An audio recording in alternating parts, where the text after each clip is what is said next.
Welcome back to Outdoors with Larry Ray on 790 The Bet. Brought to you proudly by the Tennessee Wildlife Resources Agency. Good Saturday morning, everyone. Once again, it is the award-winning Outdoors with Larry Ray coming to you from the 790 AM studios here in Memphis, Tennessee. All things that you would want to know about the outdoors, you can find out on the fastest 90 minutes in outdoor broadcasting. And once again, without further ado, the one and only, the oracle of the outdoors, Larry Ray. Oh, don't I love that? I mean, that is, round of applause. Round of applause for Frank, the oracle man himself. Without further ado, and this is one of my favorite interviews coming up right here, folks. I've known this young man. I can call him that. I think I was there when he got the vision to do this, what he does. He is a true generational farmer out of Somerville, Tennessee. But when it comes to rabbit hunting, there's no one like hunting rabbits with Billy Montague. And so I'm in deer depression. So the first thing I did was set up a rabbit hunt with Billy. And, Billy, I can't wait for February the 4th. Good morning, Billy Montague. Good morning, Mr. Larry, Mr. Frank. It's an honor and privilege to be on your show. Yes, sir. You the first one that got me going on this 22 years ago. Ooh, and thank y'all for everything. I was just a pup then, right, Billy? And yes, sir. We both were. Yeah, I don't know how many sticks you've been through since then, Billy. So I'm on number 4 right now. Number 4 stick. Billy doesn't go anywhere without his sticks. He doesn't go anywhere without his dogs. So he hunted. He's hunting this morning in Somerville, if weather permitting, out of one of his places. And a lot of folks ask me, Billy, and how many dogs you working now?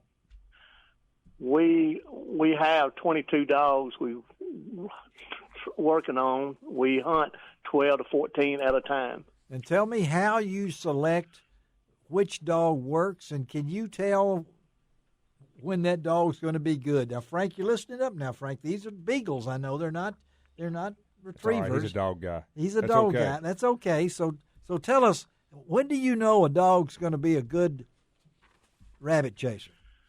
Well, it usually takes 2 or 3 years to working with him. They get to taste and see what a rabbit's all about the first year, and you got to see if they have the heart to drive to do it. And then keep working with them, and the third year they're really good. First year, get them introduced to the rabbits and hope and keep them off of all the other games, wild hogs, deer, anything else. And then second year, they got to taste what first year is all about, and then third year, they're mighty good. And you've had dogs, and you can name them, that have been with you for a long time. What's the oldest dog? What was that dog name that you had? That was still. We had one that we hunted to. He was 13 years old. His name was Buster. Buster, yes. He lived like 2 months being 20 years old, and I ran over him at that time. I retired him at age 13. Oh my goodness! Yes, I remember Buster. Yes. He was mighty good. They don't come around like that very often. No. But we still have several dogs as we speak that's 9 years old that's going mighty, mighty strong. But that's the reason every year I have new puppies coming on for the 9-year-olds to teach them. And you know as well as I do, you know these dogs, Billy. I mean, people don't believe me when I say that. You say you know their barks. I mean, yes, sir, we do. Kind of like you and Mr. Frank. If y'all was in a different room, you don't have to see each other's face, know who's talking. Oh, I know Frank's voice. And the dogs, and the dogs the same way. They got a different voice and everything. They do. So you know when. Give me a dog right now. What's some of the names of your dogs right now? I love Lucy, Queen. Lucy. I still have I named one Buster, Pepper, Salt, Jack and Joe, Lemon. Okay. Last name Montague for tax purpose, but they do a good job. And so these dogs, you're raising your own dogs, folks. If you're wondering, and this is prime time, Billy. The season goes to the end of February, right, Billy? I mean, yes, so, sir. Last day of February, all 3 states, Tennessee, Arkansas, and Mississippi, and we do hunt in all 3 of them. And he hunts in all 3 of them. And when he I guess you got a little behind this year, didn't you, Billy? I mean, we did. We had a crop in the field. Crops come first, and then after that, we catch up quick, and we have a lot of fun at it. I have a big support here at the house. My wife, you sure she do. Yes. does everything for us. And I couldn't do it without her and people like y'all. So thank y'all very much. It's a team and effort. all my clients, they are super nice people out there. You've been dealing with people for a long time. You told me a story earlier in the week when we talked about a young man and that had gone to an Ole Miss game. Tell the listeners that story, because I think that's pretty cool. What was this? We was fortunate to take several military people hunting this past year. Yes. And they called us up, and several of them has fought in the war and different things. Yeah. None of them had been injured, and it was 6 of us out there. We were sitting around a campfire, and one gentleman, all of them was Ole Miss fans. Okay. And one gentleman said, let me tell you about my 9-year-old grandson. Yeah. So we went to Ole Miss game and said I had a ball. And I told him, I said, son, go in that little room right there, and Mr. Eli's in there. He'll sign a ball for you. Eli Manning, okay. So he went in the room. Okay. He went in there and signed the ball, came back out about 15 minutes later, and a little boy had tears all in his eyes, crying up a storm. And he said, son, didn't Mr. Eli sign a ball for you? He said, yes, sir. But 2 old men standing there with him signed it too.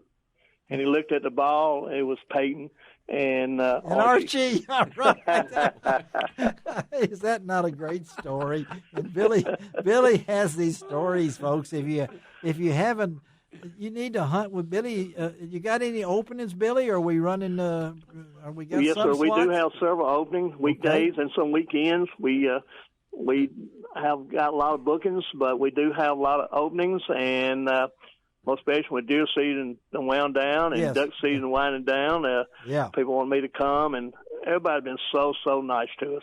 Well, they can do that, and you can go to lroutdoors.com, click on the Billy's Rabbit Chase. What do you call the name of yours? Beagle Chase Rabbit Hunting Service. Just click on that dog that we've set up on the home page, and it'll take you right to the information about Billy. Or you can call him, if you don't mind me putting it out there, Billy. Love for you, too. 901-626-5822, and set up a hunt. Take some young folks. Billy loves these things. And, Billy, you still put on that dinner spread, don't you, at lunch? I mean, it's yes, sir. I tell you, nobody gets tired of it. Tell them. It's the best time in the world to eat bologna when you're out there been rabbit hunting. So we still have good bologna and good ham and cookies and everything. And you go through a lot of bologna. You go through a lot of bologna too, don't you, Billy? We do.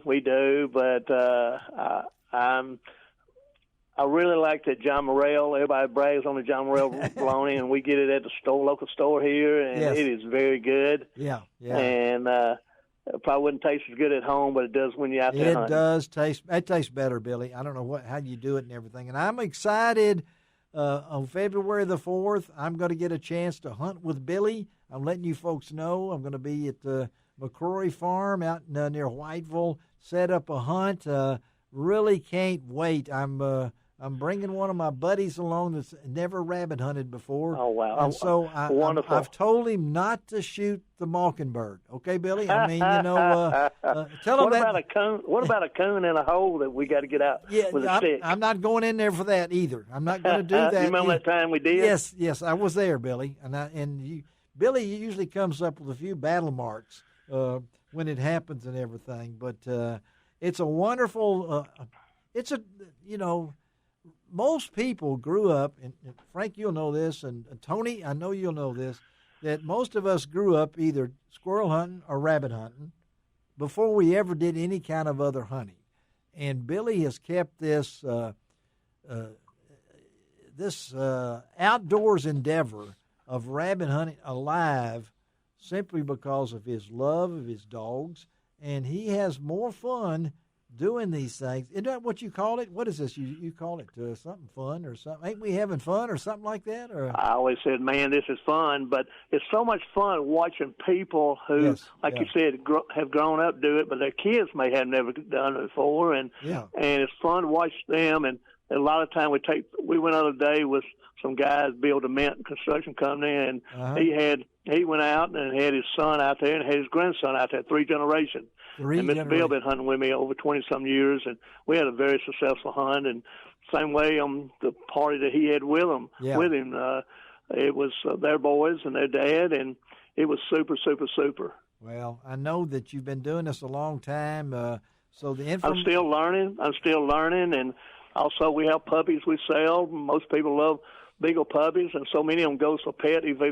don't hunt, they want them for pets, and we got some as we're speaking for sale now. There you go, folks, and that's Billy Montague, buddy. And I look forward to seeing you on the 4th, and thank you for all the friendship over the many, many years, Billy, and keep it going, buddy. You got an old man coming out there. Crank up the 4-wheeler. Okay, I'm coming. All right. Yes, sir. We have us side by side, but no, sir. It's a privilege to be on y'all's show. Thank y'all for everything, and thank you for all the people we have taken rabbit hunting. Thank each one of them. Yeah, God bless you, Billy Montague. Okay, buddy? All right, we'll talk God bless y'all. All right. Happy New Year to all of y'all. All right, let's take a break. Be right back on Outdoors with Larry Ray. We're going to talk a little fly fishing now. Man, them flies are good to eat. You know, they put them over the grill. We'll be right back.